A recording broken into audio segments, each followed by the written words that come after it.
So how do you switch the flashlight off on iPhone? Let's explain that and let's get started.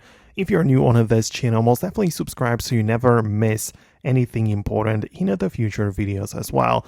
But anyways, there are more things or angles we can take a look at this, right? So if you go to the control center, you might have the flash turned on already. So in order to turn it off, you can just toggle it back off with the toggle in here, or you can also use the controller, which shows up like at the top entirely, and you can just drag it toward the bottom until the flashlight just turns off completely, right? So you can use this controller to adjust the intensity, or you can just, switch the intensity off to like 0, right? And it will be turned off. There are also like different places where the flashlight might be used as well. For example, it might also be like lit up whenever you receive a phone call or a different notification.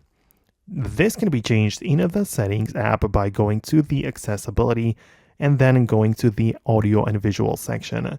And at the bottom entirely, we have the LED flash for alerts menu.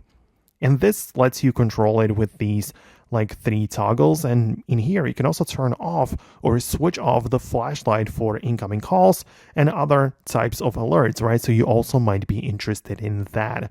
And lastly, we have the flashlight inside of the camera, where you need to just click on the top right to make the options appear and choose choose the flash to be turned off, because it can also be set to automatic or enabled all the time. So if you want to make sure it never gets used, make sure it's turned off like that, and you're not going to be able to use it for your photos or videos. So that's it for me. Let me know what you think about it below. Let me know if we managed to fix the issue for you. Most definitely subscribe so you never miss anything important in the future, and I'll see you later.